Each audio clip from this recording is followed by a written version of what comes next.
Even this industry that is seemingly for the good of humanity, AI and speech transcription and translation, that is being provided to the Israeli military to essentially spy on Palestinians and target them. But that was my world-shattering moment where it was like, okay, you can't have humanity benefiting organizations in a company that is rotten to the core. They will find ways to just assist the Zionist entity with whatever technology is available. Good morning, good evening, good afternoon, whatever time zone you're living in, it's time for Sumud. All about humanity, so this right here for everyone. Uplift, amplify, empower everyone. Good morning, good evening, good afternoon, whatever time zone you're living in, it's time for Sumud. Visit sumudpod.com to subscribe and connect with us on social media. Consider supporting our work through a contribution on the Support Us page. On this episode of the Sumud Podcast, we uplift, empower, and amplify Ibtihal Aboussad. Ibtihal is a Harvard-trained software engineer who stood up to Microsoft and said no. She gave up everything to protest the tech giant's role in the genocide of the Palestinian people. A fierce advocate for ethical tech, she believes technology should heal, not harm, and that every line of code should reflect our shared humanity. Her defiance wasn't a disruption. It was a declaration of conscience. Welcome, Ibtihal. Yeah, thank you for having me. Nice to meet you. Nice to meet you as well. You're definitely a hero these days. I think you know that by now. I know you don't want to admit it, but you are a hero, as witnessed earlier with my daughter saying hi to you. I appreciate that after all this time and all the impact. I really think I've done less than the bare minimum. And I think it's just a reflection of how little we are honestly doing. I think my actions are really less than the minimum we should be doing for us. So. Oh, I completely understand that. I do want to talk about you growing up in Morocco and what that experience was like, because it was very clear in my research, you were precocious. Talk about that experience growing up there. Yeah, for sure. So I lived in Morocco until I was 17. That's when I immigrated to the US for university. During those 17 years, I just had a very classic Moroccan experience, just parents that moved to the capital for better economic opportunities, growing up with just immediate family, going through the Moroccan national curriculum. It was a very, I would say, traditional Moroccan upbringing. I think some aspects that sort of relate to my journey after leaving Morocco were just having the privilege of being exposed to a lot of nonprofit camps and opportunities that introduced me to tech and being able to do research abroad and that sort of thing. I've been lucky to be in the right places at the right times during a lot of my youth to be able to even gain soft skills and feel confident to want to pursue these buzzworthy careers afterwards. Yeah, but living in Morocco and growing up, many people don't realize the power and strength of the Moroccans fighting for liberation many years ago. That's within your DNA. That clearly came out many years later. But what did you learn about standing up for what you believe in at a young age? And where did you sort of build that courage?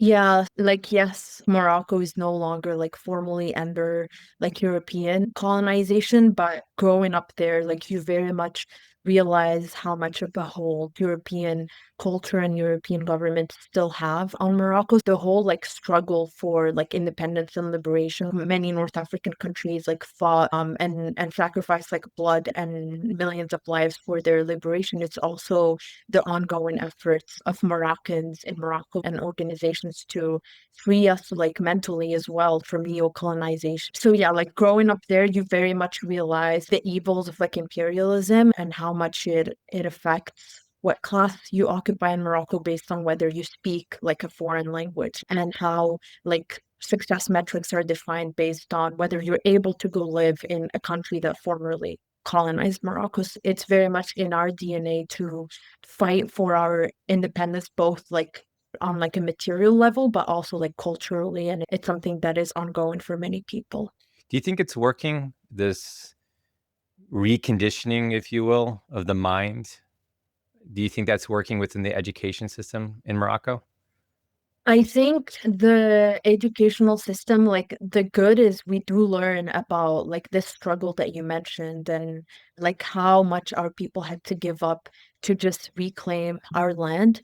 I would say in my opinion, unfortunately, like the educational system still very much has these like neo-colonial aspects. For example, like French in my like public school was taught more than Arabic was, like in terms of like hours and focus. So it is still very much something that you can't escape just by growing up there. But I think people are starting to realize that this is something we have to free ourselves of and are fighting to do. Yeah, I mean, because I think it's a struggle in the States still, right? I think that within the education system, there's a push to keep the colonial perspective or that narrative going. And it's hard to get away with that, specifically within public education or even higher education to an extent as well. So I can appreciate that. I was hoping you had a model for me that we could just implement here, but maybe not. We're not there yet. So if I got it right, you were a part of Tech Girls Exchange Program where you got to visit the US. And that's where some of your interest in technology maybe peaked, or maybe that's where you learned a little bit about it. Can you talk about that experience? Yeah, so Tech Girls was basically like a scholarship that is offered to like female students in like the Middle East and North Africa to essentially spend a summer in the US, like learning about technology careers, like technology research areas, just to motivate people that are graduating in 2 to 3 years to pursue careers in STEM as women. Definitely, like that program is what like led me to consider like computer science as a major and then tech as a career afterwards.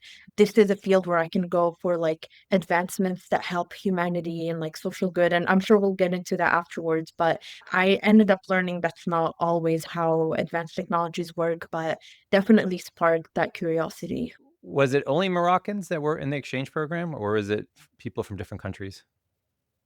Different countries. So I actually made my first Palestinian friends during that summer camp. It's all across the Middle East and North Africa. Okay, very cool. I always ask this question, so answer it how you feel is the most appropriate. But when's the first time you heard about Palestine or the struggles of Palestinians? Was it at that point, or was it earlier? I'd say like growing up in Morocco, like I remember as a child, like knowing about the struggle for liberation, but like my first like one-on-one like human experience of, it's not just like this abstract news that you see, but like you actually like talk to Palestinians, like that was the first time. Got it. Yeah. So that inspired you, and I just want our audience to know how powerful you are as an individual and how much you want to do good. You actually co-founded, what is it called? IT Weekend for Girls in Low Income Families. You did that in high school. Is that correct? Yeah. That was after the program. I met someone during the summer camp who's also Moroccan, and we wanted to just make very basic like digital literacy accessible to Moroccan girls that possibly don't even have access to a computer. So When I was in high school, I was getting into trouble. I was not doing that. So I hope you recognize that's absolutely not normal, right? You were way ahead of your time at that moment. no, for us, like this whole field was about like solving problems, and that was like a problem we identified. So yeah. So part of that problem, though, was aspiring to close the education gap in Morocco, generally speaking. That's where you sort of did that as well, where you were like, you know what, I really want to do this one day. And that's where you got your motivation. Yeah, so even after like leaving for college, I tried like during two of my summers in between years to like go back to Morocco for like educational initiatives, always like centering like girls and young women because it is like a gap that I witnessed. And again, like I was one of the few lucky ones that had access to these nonprofit like opportunities. And like I just didn't want to like get my scholarship abroad and then just forget that I had those opportunities. It was a way to like give back. All these like summer camps and like teaching passion was just a way to, yeah, pay it forward. So I know you're humble, but you recognize that's just amazing, right? For you to want to do that at that age.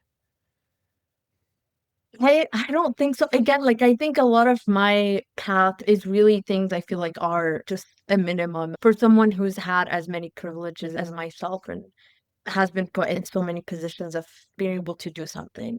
I know the religion is very important to you, but how much of what you're doing is influenced or motivated by your religion?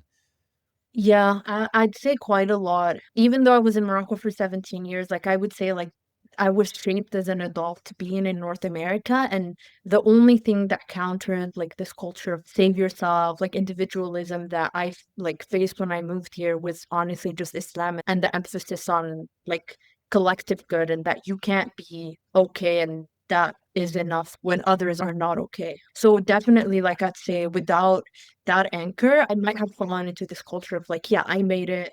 I literally was given this advice. Like when I ask questions to like mentors or like to people in North America, it's just like, yeah, focus on like your career growth and XYZ. But Islam is just like an antidote to that culture, I'd say. That makes sense. And then you ended up getting a full scholarship to Harvard, which is very difficult again. And that's just a phenomenal achievement that you've accomplished. But then you decide to, you know what? I'm at probably the hardest university in the world. I'm not going to just do one degree, I'm going to do 2 degrees.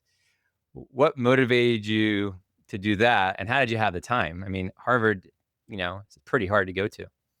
I'll say honestly, it's harder to get into than to graduate, like for sure, especially compared to Morocco, where like education is really tough, like and STEM education is like really rigorous. I was able to balance exploring both computer science, psychology, and like doing Arab student tours stuff on the side or like teaching stuff on the side. Like it felt pretty balanced, like the academic and the non-academic. I think it is harder to just like get in than to like, yeah, finish courses there. I think you're just being humble again, but I'll let it No, go. this is factual. Yeah, no. Okay. Yeah. So, talk about your experience at Harvard, generally speaking, being from Morocco, being a Muslim. How were you treated there? What was it like experiencing the student community at Harvard? Yeah, honestly, like I had like a 180 from the people that were around me. I don't even feel like I can claim like the like immigrant like culture shock or struggle. All the like upper classes are always like so supportive of like every new like generation that comes in. I never felt homesick because like Muslim and Arab students were always there. It felt like a way easier way to like move to a new country, just having that support system. Like in Morocco, as I mentioned, like STEM education is like really emphasized. It was very much about like hardcore like STEM. I'd say my eyes fully open to topics of like social justice and like social sciences overall at Harvard just through classmates versus like actual academic content. So, you basically chose two disparate areas, though. You cannot get more different than computer science all the way to psychology. Why did you do that? Yeah, I think to me it goes back to that idea of I didn't just want to be in tech just to like be in tech and it's cool and hot right now. Like I very much wanted it to be linked to like human needs and like just doing things for actual people. I felt that like just combining those two was the best way to like just keep me grounded in that I'm pursuing computer science for the sake of just advancing humanity. How did that help you, though, as a person, as a professional, to have a degree in both of those areas? Something that we lack a lot in North America is just like people being able to put themselves in other shoes. And it's very much a reason why we have a lot of the apathy that is currently harming the movement and harming us overall. Having gone into like the psychology field in parallel during the past few years, I was like on like crisis hotlines and like suicide hotlines, like doing that sort of work adjacently, like not as a career, but for separate purposes. And I think when you have like a background where like human like suffering is not just like theoretical to you, I feel like a lot of like social issues like people talk about on like a theoretical level, but then none of it is applied. And I think I'm blessed to have had that background and those opportunities to not ever feel like detached from like struggles that affect North America. So, you were doing these helplines or hotlines while you were at Microsoft? That was very much like part-time. Yeah, but that was like just on a volunteer basis. Okay. That's amazing. Again, I'm not trying to hype you up here. I just want to let you know that, like most people, especially if you're working at a large company like Microsoft, after a hard day of work, you generally just want to go home and go to bed or do something else. You don't want to go to do more work, but you made that decision to support the greater good or the greater community by being on those hotlines. I mean, what motivates you? I'm genuinely not saying this like out of like humility. I think maybe by virtue of like being Muslim or by virtue of having had like an upbringing where like you see people help each other in community, like it never felt like an option to just like have your bubble, you work your 9 to 5 and you're happy and you make good money and then that's life. Like it honestly, like even selfishly, like this is how I found like meaning to my life, like not just being a cog in the machine at like a big tech company. Did your friends think you were a little bit crazy or off for wanting to do extra work, or were they supportive?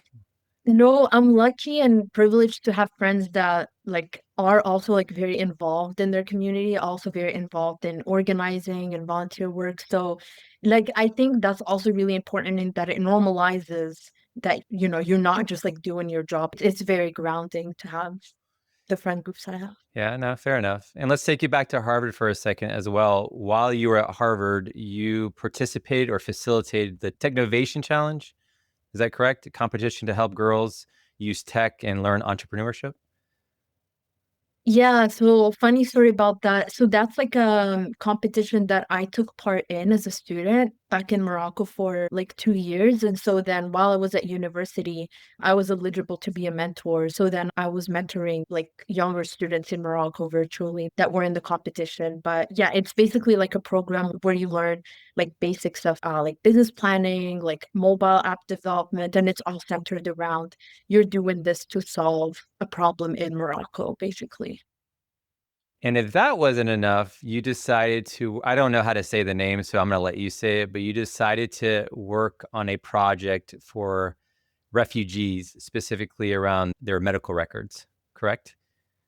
Yeah, yeah. So for that one, that was like a project that I had started with a university classmate as part of like a women's hackathon that we took part in. So the goal was like at the time, like blockchain was all the hype, like the way that AI now. We wanted to find like more useful or like beneficial applications to it than just like the hype. And like the idea we had is to use that to basically have like refugees' medical records be more digitally organized. Unfortunately, that's not like a project that saw the light of day just because of the difficulties of establishing those partnerships as like 18-year-olds who don't have any business in the countries where we wanted to serve with this project. The initial goal was just that. And I think honestly, you should probably revisit it these days as it's still like very much, unfortunately, like a need. You've heard of Tech for Palestine? I would talk to them and see if we could get it started up again and support it. Yeah, yeah, I love the idea. Yeah, I love Tech for Palestine All right. for sure. So you graduate Harvard, you get a job at Microsoft. Besides the technical purpose of joining Microsoft, obviously it's a huge company, huge tech company, generally speaking. What attracted you to them specifically? Was there anything about their culture that attracted you?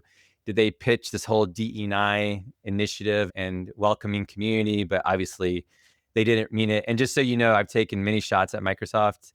I think 2 months ago, I posted about where they started to block emails with Palestine or Gaza in it. I'm going to ask you about that as well. So I'm not a fan. So I'm just wondering, I know you didn't know what you didn't know at that moment, but what attracted you? Or what did they do to trick you? Let's do it that way. Yeah, yeah, it's all like really ironic. So essentially, like I wanted the like immigration stability of like being at like a more medium or like big tech company.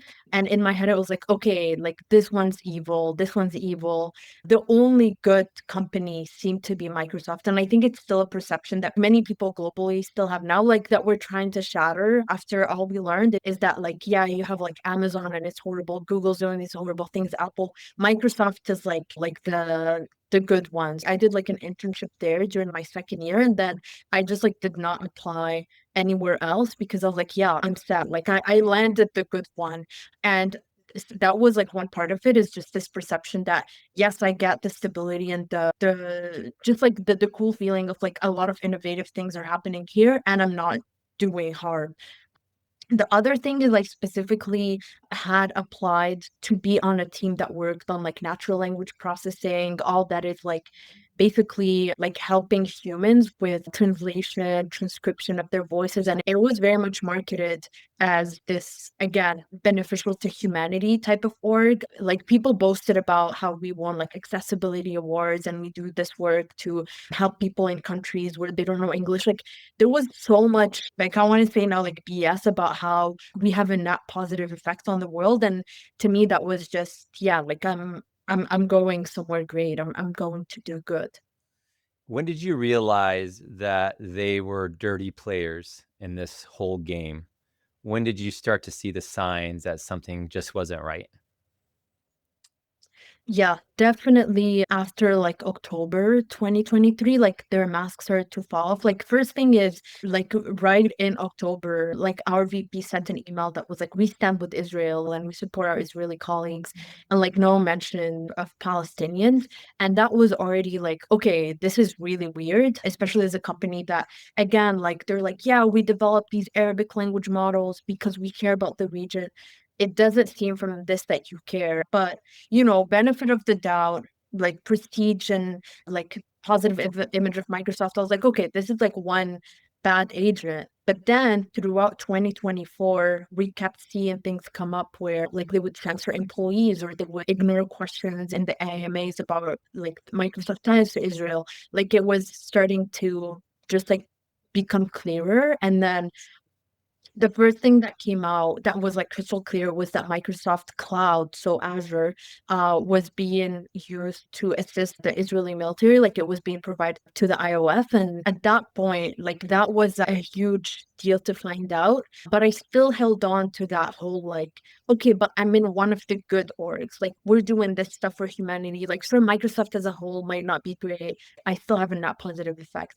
And then in the fall of 2024, was another major incident where two other No Azure for Apartheid organizers, Hasan and Abdul, got fired just for hosting a vigil. Like it was not a protest. It was nothing like going at workers and being disruptive. It was actually a vigil to honor Gaza. That was also just like another sign that, okay, this company might not care about human rights and like the benefit of humanity as much as it claims.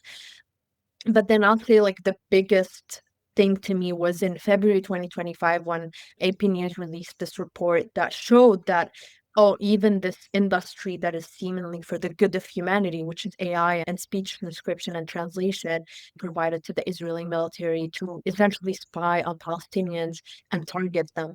And yeah, that was my like world shattering moment where it was like, okay, you can't have humanity benefiting organizations in a company that is like rotten to the core. Like they will find ways to just assist the Zionist entity with whatever technology is available. So you mentioned two individuals. Can you say their names again that got terminated? Yeah, Hassam and Abdul. Shout out Yeah. to you guys. We appreciate you. Great work. If you do listen to the podcast, we appreciate you. I want to know when that article came out and you're reading it, what was the next, let's just say 72 hours or a week like for you? I mean, I know I've heard many stories. So I've spoken to many people who work at Microsoft and Google. Many of them have just spent days, honestly, and I'm not being hyperbolic, just crying, or they go into a depression, or they feel helpless because they have to have a job, or this is exactly what they worked for to be able to be successful at a company. And here they are, they're realizing that the work that they're doing is actually killing, our community or killing Palestinians. What was your sort of reflection at that moment and how you were feeling? Yeah, I think like leading up to that, from the moment that like Microsoft fired Hassam and Abdul, like that was my sign of, okay, I can't stay here long term. This is not a place where I can like speak up if I witness that we have like deals with the Israeli military or something. So I had started like, I guess, thinking of the idea of, okay, I need to have some sort of exit plan.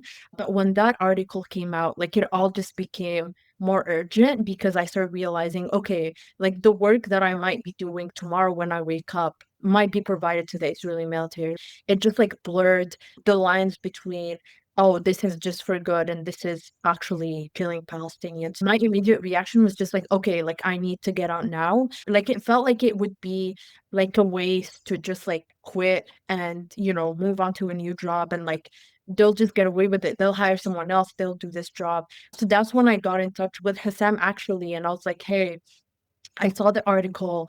I need to get out, but I want to do something about it. Like I want to send some mass email or do something to like show dissent.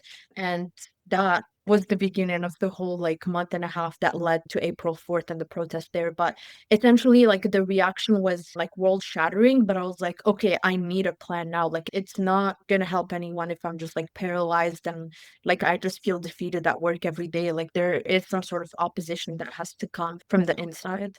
So that psychology degree kicked in. That's what I'm hearing. Yeah, it kicks in so many times. Yeah. I hear that. And you mentioned raising concerns internally. What does that look like at Microsoft? So a lot of people will reach out to me and say, hey, I want to talk to my HR person or team. What's the best way to do it? Do I document it? Do I do it verbally? Whatever it may be. What does it look like in real life, though, with this? When you're raising the concerns, who are you raising them to and how are you raising them? Yeah, there's a terrible like double standard with this whole like raising concerns thing because like we have an internal forum where employees can essentially post concerns for HR and senior leadership. And people, including like Hasan, for example, have had financial punishment or financial losses for daring to post something about Palestine. Like people have been put on like suspension. Like anytime the concern is about, hey, we're doing something wrong, Palestinians are dying, like you have like HR trainings, you have like HR ask you to schedule a meeting with your manager. It's all this like big scary stuff. By financial punishment, I mean like literally not being eligible for like raises, not getting like a bonus. But on the other hand, like you'd see on those posts where people are raising concerns, like you'd see Zionists just like call people like terrorists, like baby killers, like call them all sorts of names. And then when you flag that to HR through the same mechanism, then it takes 2 months and they're like, no, we actually found nothing wrong. So like there is a system in place, but the system is very much like if you say something, there will be repercussions. That's what we witnessed. Have you heard of the Society for Human Resource Management? SHRM? No. Okay, so this is the large organization that is training HR professionals across the country and internationally in some cases, just so you know. They had their big conference last week, I think it was. Do you know who their featured speaker was? Joe Biden. Oh my.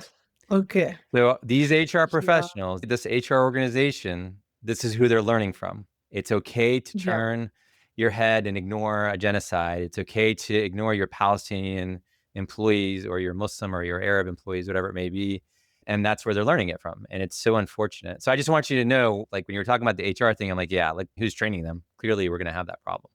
Yeah, yeah. You could tell it's like systemic, similar to like the system of like, oh, if an email has Palestine or Gaza, it's blocked. Like it's very much, yeah. And it reminds me of this video of like this policeman, I think it was the UK or somewhere in Europe, where someone was like, so if we're protesting for Palestine, you will arrest us. And he goes, yeah. And they're like, but if we're protesting in favor of Israel, and he's like, yeah, so I think it's very much the same like type of training. Like there was not a single situation where someone asked the question in a town hall or posted something where we actually got an answer. It's always either like it gets deleted or it gets dismissed or there's actual negative repercussions.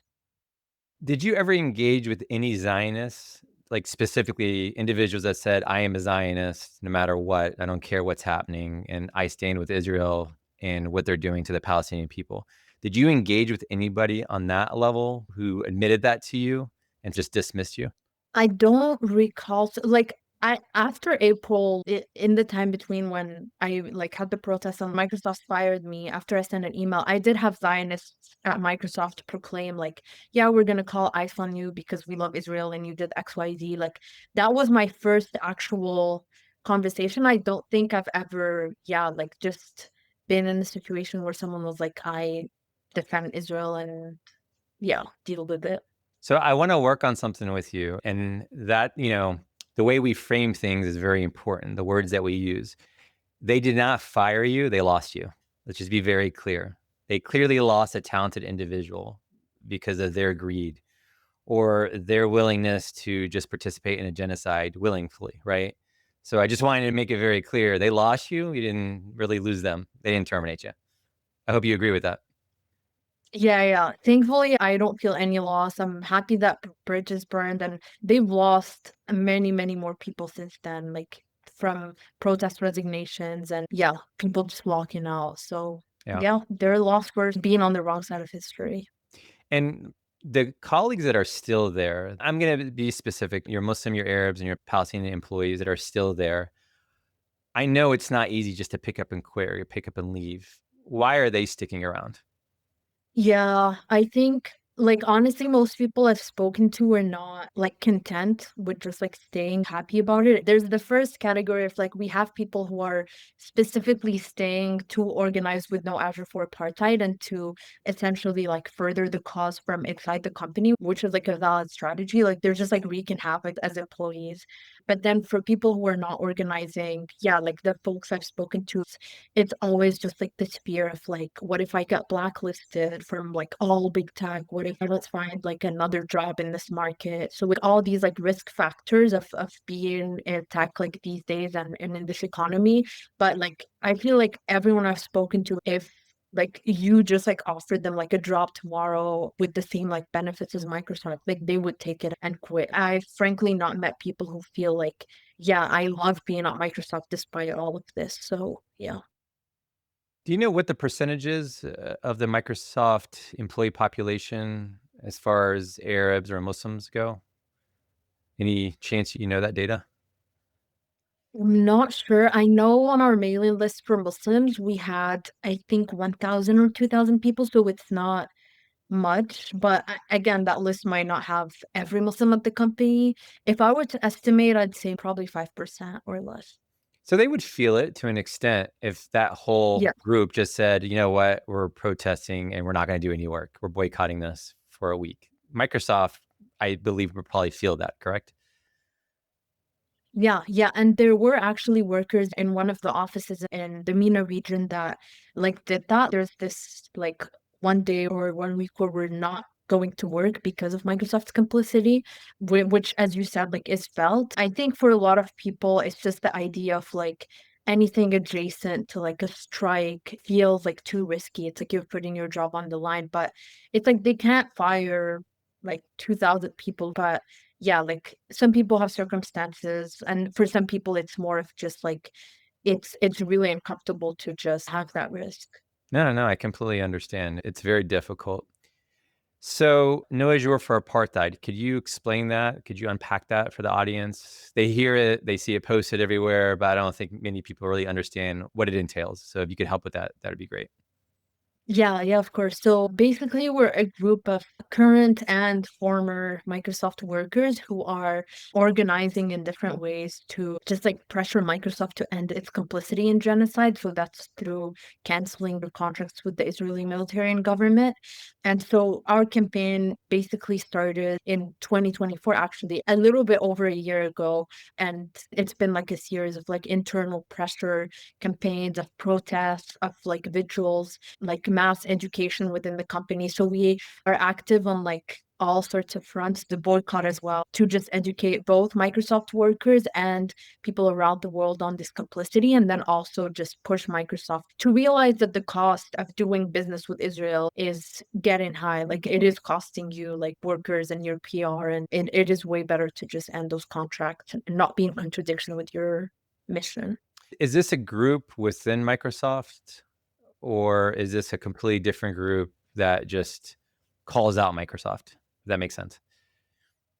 Yeah, there are Microsoft workers within the group, but it doesn't operate from within the company. Everyone would get fired. Yeah. Yeah, yeah, yeah. Yeah, I was thinking like in one of those affinity groups or councils, for Oh, example. yeah, yeah. Yeah. Yeah, there's some affinity groups like Muslims at Microsoft, Palestinians and allies, but like they've been just met with what I was mentioning of just like lip service, not doing anything, repression. So like No Other for Apartheid took it upon itself to just from the outside not have constraints about, you know, how much you can do against Microsoft and how much pressure you can apply versus if you're from within the company and have to like respect whatever rules they have around like protesting. Yeah, I hear that. So we have to talk about that big moment, the 50th anniversary where you protested. Walk me through what you were thinking leading up to that. Because now, again, you're no longer the computer science person, you're the psychologist.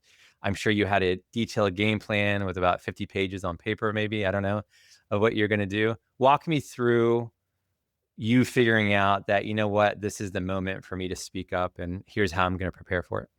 Yeah, one thing first is it was definitely like a group coordinated effort. Like I think if it was just me individually, and I'll get to the reason why this is important, but I think if it was just me individually feeling like I'm upset at Microsoft, let me do something, I don't think it would have been at this scale. So that's why like it's important. Like we emphasize in our messaging, like if you're at Microsoft and you're feeling like disillusioned and you want to leave, don't just like take individual action. Like we're a collective that will be behind you and will support you. And within a lot of complicit companies, there are such collectives for group organizing. So yeah, like in the like 5 to 6 weeks leading up to the anniversary, like all of No Azure for Apartheid mobilized in terms of like, oh, like who is going to be at the event? Who will we protest against? What are our demands that we're going to bring up?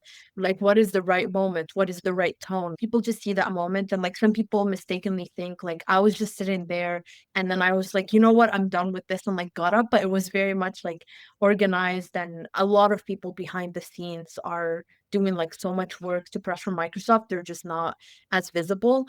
But yeah, like it was a lot of just like strategizing. Also, as you know, like some people know, we also sent mass emails to the company after the protest. Vanya and I at the same time show them what they can do versus just this sucks. So I'd say like it was more like like planning and writing and rehearsing, and then in the hours leading up to it, like I'd say like it just felt like I didn't have like doubts about like, oh, should I, even on the plane to Seattle, everything felt natural. Like, this is what is meant to happen. Like, I can't just have this job and be silent anymore. The bulk of it was mostly before those few days right before. After that, it was just like, yeah, full send. Like, this has to happen. Did you talk to your parents before you did that? Just curious. So they supported me in wanting to quit Microsoft because I explained, and they're also obviously very pro-Palestine. So they knew I was looking to not be at the company because it's complicit, but they didn't know it would happen in this way versus just normal resignation. Did you keep it from them on purpose? Or am I going to get you in trouble for asking that? No, no, it's okay. I live in Canada, but this was in the US, and they were already like very concerned about me traveling to the US for whatever like reason I gave, given like all the crackdowns by the administration on pro-Palestine protesters. So it was more out of like concern that they would just be stressed the whole time and maybe oppose the decision. Whereas after the fact, it was like that happened, we're good. Yeah, life goes on. Like this had to be done for the cause. And how did you get selected? Because you said it was a group effort, a lot of planning. Did you volunteer or did they pick you and say, hey, we want you to stand up and speak up? How did that work? Yeah, honestly, there were so many moments of like divine planning in this because there was a raffle to get access to this VIP event, and a lot of the organizers like entered the raffle, but the two people that were keen on like leaving as soon as possible were Vanya and I. And then the two people that won like the raffle for this like VIP event were Vanya and myself. It was more so because like our timelines were like, yeah, we cannot spend like one more day contributing to this company. But like the other organizers very much put in probably like more work in like the, yeah, like the emails and the efforts leading up to it. Gotcha. So the morning of when you woke up, what were you thinking? What were you saying yourself? I'm assuming there was a lot of prayer in there as well. Can you walk me through that a little bit? Yeah, yeah. There was a lot of prayer for like things to go right because there were unknowns, like you small nitty-gritty details of like where we'd be seated, like the access to the stage, how much security would be there. They're all factors that could have prevented us from directly confronting the CEOs and the executives we wanted to talk to. Just like a lot of prayer on that front. I'll say like there was a lot of relief both before and after of like, okay, like after I had the protest, I was like, there's a very high chance that they're just gonna fire me. And it honestly felt relieving to be like, I no longer have to be at this complicit company. So I'd say like definitely 90% like positive emotions of like we're doing something against their complicity and we're probably gonna be out. 10% was like, oh, what if things go wrong? But yeah, like again, thanks to all that planning and contingency plans, we didn't know it would have the impact that it had and that things would go viral, but we just wanted, yeah, the direct confrontations, executives and the education of employees. Did you have your bags ready and packed just in case they just kicked you out altogether? I'm assuming you were staying at a hotel because you're from Canada or living in Canada, so you flew to Seattle. Did you just pack up your stuff ready to leave right away if something went south? Initially, we didn't think this would go viral, so I was like, Microsoft's gonna do something, but like no government agency or whatever is gonna know. But then once it went viral, I just like booked like an emergency trip out because I was like, I don't know what is gonna happen now. Yeah. Yeah, no, that makes sense. So, did I read correctly? They had you seated far away from the stage and you asked to be moved. How did that work? Yeah, again, like divine intervention. If this is the stage and the speakers are here, they sat us like all the way here next to like the AV people. It would take us like half a minute to even get to the stage. We didn't ask for anything. Like this person just came to me and was like, "Oh, like you're seated like kind of far. Do you want to go move there?" And it's like much closer to the stage. Like no request, nothing. Like just an angel from the sky was like, "Here is where you can like protest for the longest number of seconds." And yeah, we just moved. Did Yeah. that person lose their job? Just curious. I wish I could see like the reaction when they realized, oh, this is the person that I moved here. Like, oh my God. But yeah, I hope they're okay. So, Bill Gates was there. Is that correct? Yeah, Bill Gates was in the audience. And then when Vanya protested, it was directly at Bill Gates and other like executives. Steve Ballmer, I think, too, the LA Clippers owner. He also owns a basketball team. Just to throw that Yeah, out there. yeah, yeah, yeah. Yeah. Yeah. So, what made you pick that very moment? Was it right when Mustafa stepped on stage, or how did you plan on the moment and the timing of actually stepping up and saying it? Were you reading like a dua in your head, or like right before that? What was going on there?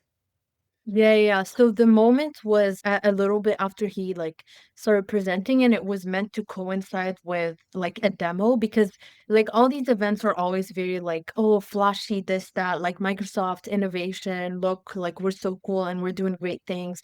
So we specifically wanted, if we got the chance to disrupt when they would pull out those flashy cards and just essentially like tank that the way that like they've tainted like workers' experience with having to work for like a defense contractor. Like we're gonna come to your like shiny moment that you've been planning for like a whole quarter, and we're gonna remind you that you can't just like ignore a whole section of what Microsoft is doing, which is complicity and genocide. So that was sort of the timing. And yeah, leading up to it, like my dua was just like for like ease of speech and like for my message to get through clearly. Like I'm not a great public speaker, and I was worried that like in the moment like I would just lose what I had in mind to say. And I wanted to mention very specific like complicity aspects and demands. I was just hoping that like it would all like go out once you're in that moment and you're facing the stage. So, did you sort of practice what you were going to say to be very specific and concise?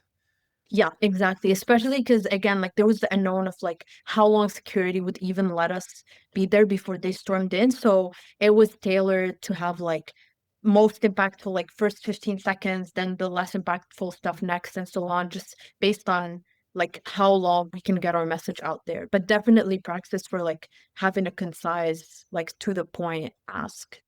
So, when you did that, I'm assuming you locked eyes with Mustafa. And if you don't mind explaining who he is, he's a CEO of AI or something to that extent. He's the CEO of Microsoft AI. Yeah. Okay, got it. I'm assuming you locked eyes when he saw you coming at him and saying this. What did you see in his eyes? Was it like fear or like, oh no, I'm in trouble, or they busted me, or what? Or do you not remember? Probably because your adrenaline was going up so much. I think it was more like confusion. This was a very like VIP event with like influencers and media. I don't think they had this contingency of like, oh, someone might bring up that we are complicit in genocide. So I think it was more like shock than anything. And then once it like sunk in, oh, this person is like talking about Palestine and what we're doing to the Palestinian people, then it just switched to like that reaction in the video, which is like not making eye contact and just saying like, I hear you, which is like an in-person version of like a lot of the reactions we had been getting of just yeah like valid concerns and then just silence. And yeah. And were you nervous with the security coming in and closing in on you? Because at some other protests, they get quite aggressive. Were you worried about that at all? Yeah, that was like a fear I had initially of like, oh, what if they just like tackle me? But I think again, like I had the element of surprise by my side, and like even security was not like ready. Like you can see if you watch Vanya's protest at that moment, like way more people came and like they knew how to like usher her out and everything because I guess they knew, okay, things might go down again. But I had the benefit of just, I saw that security was also confused. And so I was able to get a lot of our messaging out before getting out. Yeah. So what's Mustafa's problem? Does he care about his paycheck that much that he's okay with what's happening? You're the psychologist here. I'm really asking what's going on in his head for this to be okay. It just makes no sense to me. Yeah, I wish we could understand like executives' heads better. Like I think a lot of it is to make it to these levels where you have like this degree of power in a big tech company, you sort of have to like assimilate or like just close your eyes on a lot of things. Like if you're, say, like a manager of a team and you're very vocally opposing like the complicity and genocide, like the Israeli contracts, for example, you know that your chances are low of like being promoted to like distinguished manager than VP. Like once you become a problem in the system, you won't get to those levels. So essentially, to even get to a level where you're a VP or a CEO, a lot of the time, like you lose your soul doing it. You sort of have to become one of the people that enable this complicity. So I think that's what happens a lot of the time. I know the answer of like staying from the inside and changing things from the inside is like very nuanced, but a lot of the time I try to make people reflect on, will you become like Mustafa essentially? If you're like, I'm gonna stay like 10 more years and then I'll like have my big moment and speak up, like will you end up just closing your eyes on things so you can reach those levels? Yeah, I'm going to make shirts. Don't be like Mustafa. I'm going to make those shirts. Sell them. It really is unfortunate, especially coming from our own people. He is half Syrian, so that's really unfortunate. I want to ask the Kufiya toss, which is like a different version of a mic drop. How did that work out? Did you plan on throwing it on stage and doing that, or was that just an initial reaction? Walk me through that one. Yeah, it was planned because they did have a live stream of the event, and we knew like workers were watching. Maybe they'll cut out my voice or like not show me on stage, but we wanted a visual representation of we're protesting for Palestine at this event for people that were not in there. So the kafia throw was to get like a visible representation of like solidarity on the stage that they can't cut out of the live stream because they were so unprepared, like flashy VIP event. They just like live streamed like the whole thing. A lot of people like just watched it. So yeah. Did you practice throwing? I got to ask from that distance. I literally did. Like before flying, like my place is narrow, but it's long.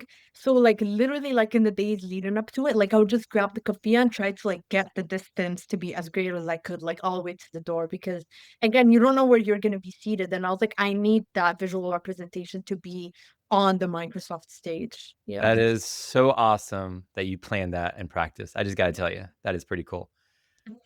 No, I'm glad it worked out and Eh. yeah, I was able to be on there. Any way we can get that kufiya back and maybe hang it up somewhere? I don't know. What do they do with it? It's vanished. It's gone. Like they just like grabbed it like a few seconds later. Yeah. Anybody who's listening, if you can get your hands on that kufiya, please send it to me. I want to hang it up in my office. It should be on some sort of Hall of Fame thing. So when I saw the security guard move you out, did additional security come in later to escort you out of the whole building, or what happened after that? Like after that, like outside, they just like obviously took my information to figure out who's this worker that did this and then decide what they were going to do with me. But then we also had like a protest outside the event with community members as well, which you could hear from the inside. So I just, yeah, I gave them my information. I was like, you can do whatever you need to do. And then I just like joined that protest. Like it was not like the end of the day yet. By the way, when you were in there, did you have your colleagues record it as well, just in case Microsoft tried to block the recording? Yeah, yeah, yeah. So, like Vanya, we were seated together. She was also recording it because, as you mentioned, like the live stream could have been cut and then we would have never had that footage. Is that the video that we see online? Is that from her? Some of it is from her, but because there was a lot of press, like way more press and media people inside than we expected, a lot of the angles are just people that were there to cover like Microsoft's 50th anniversary and then ended up covering, oh, Microsoft's 50th anniversary gets ruined because Microsoft is complicit. So that worked out in our favor, that Microsoft had done the work for us of all this like press outreach, honestly. Yeah. So you knew your time was going to be up pretty soon after that. Did you end up sending a mass email to all the employees and sort of restating? Yeah. Yeah. Can you talk about that a little? Yeah, again, like with the campaign, like we decided what should be in the emails and what calls to action. Like that was the most important part, was like, yeah, this is terrible, but do something. Like you can organize with No Azure for Apartheid, or you can like speak up within your team. Don't just feel defeated about it. So then right after getting out, we also sent an email, like Bunny and myself both had emails sent out to like tens of thousands at the company with that information. You realize how big of a issue that is, that Microsoft and the HR team didn't shut your account down immediately. Like, just so you know, that's sort of HR 101. Like, you shut down the account because the next thing that always comes, everybody knows this, is an email, right? After something's said, it's an email, and they weren't ready for that. That's hilarious to me. Yeah, they waited like I think an hour or 2 hours, but like right after getting out, we sent the email. So we knew like there was a chance of them just like locking access. But yeah, it was like 5, 10 minutes and then it all went out before they'd get to like look us up initially. Yeah, no, fair enough. So what was the conversation like when they said that, unfortunately, we're not good enough to have you as an employee, so we're going to part ways? No, yeah. So they just like locked their accounts and said nothing for 72 hours. So we were just like in the dark, like, are we fired? Are we suspended? Are we okay? Like, no words. And then on the Monday after that, like in the afternoon, basically they were like, yeah, you're being terminated. We're sending you this letter, which I think some press outlets reported on the firing letter, but it read very like non-professional. Like it was just like you were finger pointing and you did not apologize. It was not like HR lingo. Like it very much felt like, okay, like Zionists getting mad in like Instagram comments. But yeah, it was just like a long-winded way of saying like you ruined the event and so you're getting fired. And yeah, I should frame that letter honestly. It was very interesting. Yeah. Yeah. So you said that it wasn't HR lingo, so it was clearly, did they just skip HR altogether, or how did that work? It was HR that sent it and had the call with me, but it was not like business professional in terms of like, oh, you're being terminated for like XYZ, like legal reasons done. Like it was like a whole like page and a half of just like ranting, which yeah, just felt very odd. Yeah. What's Microsoft's version of ChatGPT? Maybe they just used a very poor AI system for that.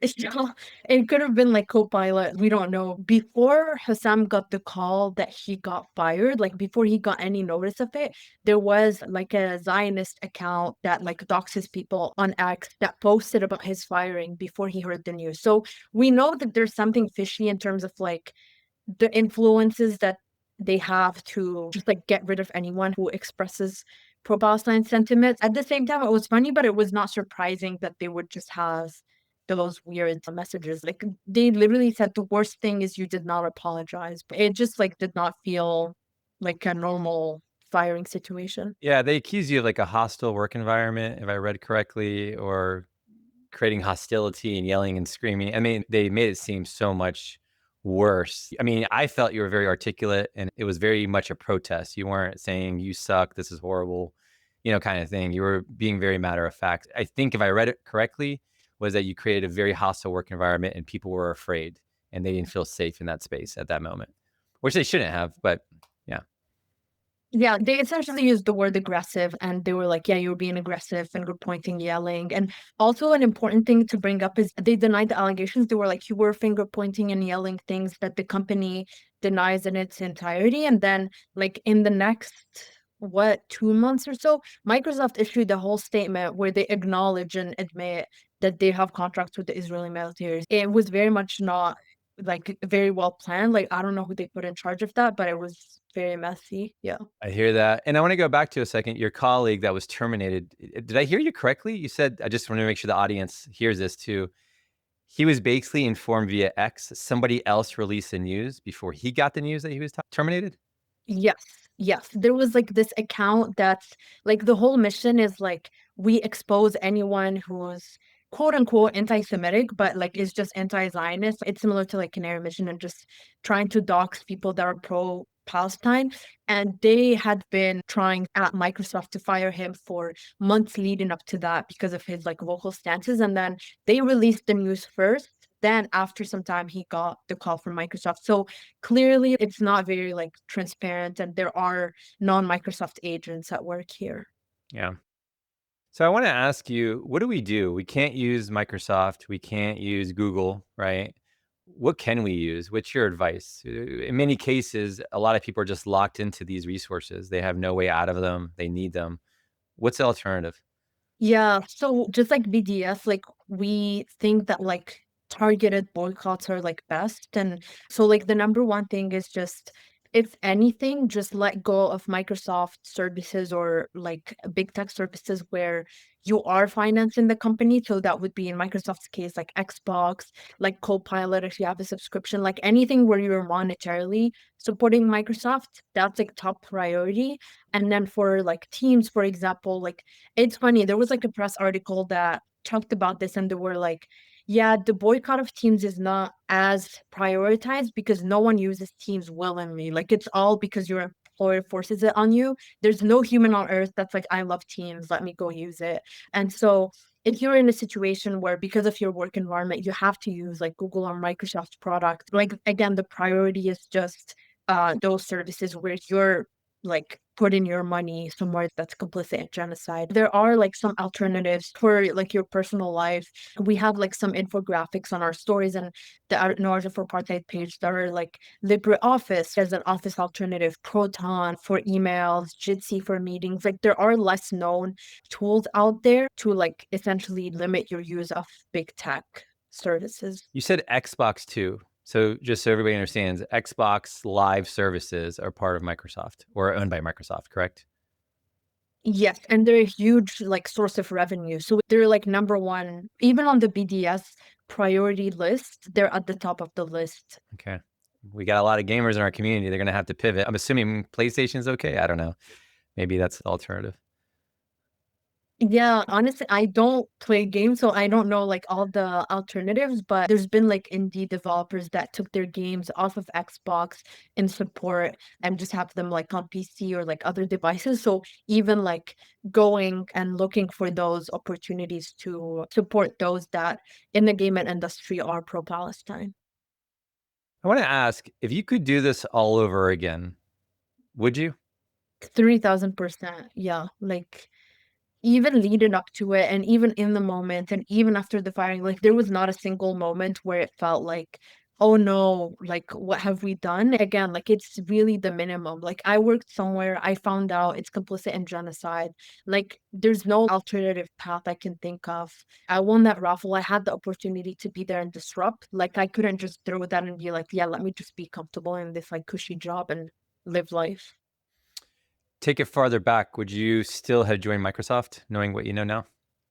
If I had known, I would have made a different decision, but I'm glad that I joined all things considered because it did give me the chance to like be one of the people on the inside and be able to do this. Like you can't really protest at a company event if you don't work at this type of VIP events. After like October 2023, when things escalated in Gaza, like there were a lot of moments where I felt like what is my life? Like I just like took this job at Microsoft. It's not like helping the cause in any way. There were a lot of times where I questioned like why God like worked things out for me this way versus to be in a position where I have more power to do something for Palestine. And then like ultimately like I got my answer on like why I was there in that moment in that year. And I'm glad that I had that chance.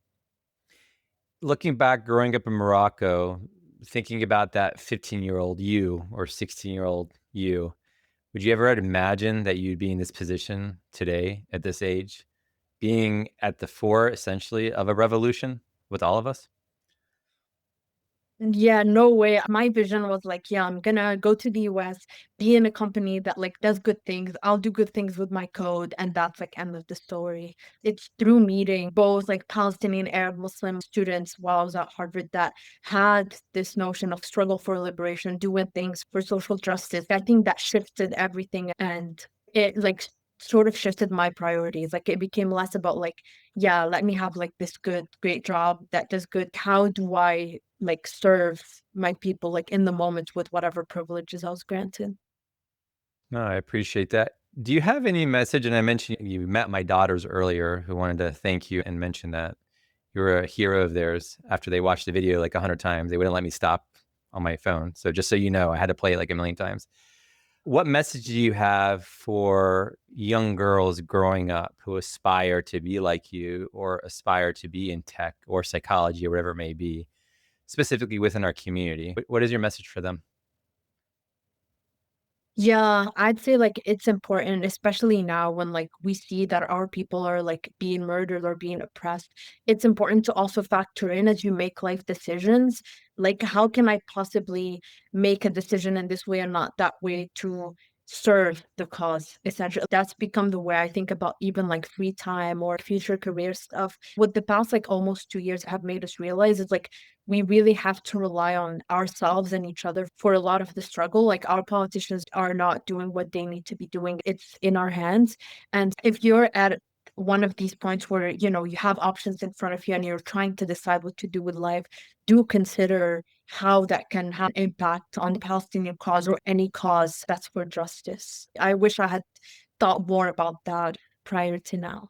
Great. Last question for you. How many job offers did you get right after the news broke?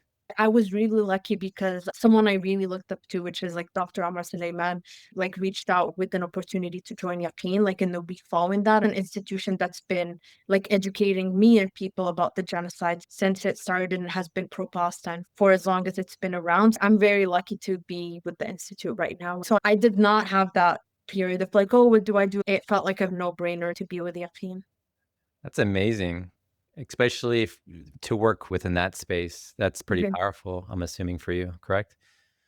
Yeah, yeah. It's really like a mix of anything I'd want in like a job, like the mix of like still using my technical background and being somewhere that's aligned with my values and being somewhere that's pushing work for Palestine like every day. So really thankful for that. Well, I appreciate you coming on. It's been an honor.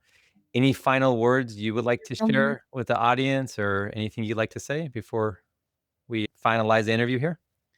we know it's almost been like 2 years since things escalated. And I think a lot of people are starting to feel like you do XYZ and you protest and you organize and nothing happens. But just wanted to just like give the audience like a reminder as a North African, how many decades it took for our people to earn liberation. The struggle is not always just like 2 years and then you get the results you want. So just this idea of we know from history that there's no point where we can earn to give up and take a break and feel hopeless. So no matter what you're doing, no matter how you feel, it's barely scratching the surface. From history, not me making things up, it's the accumulation of years of efforts that might lead to liberation. So don't ever let that hopelessness get to you.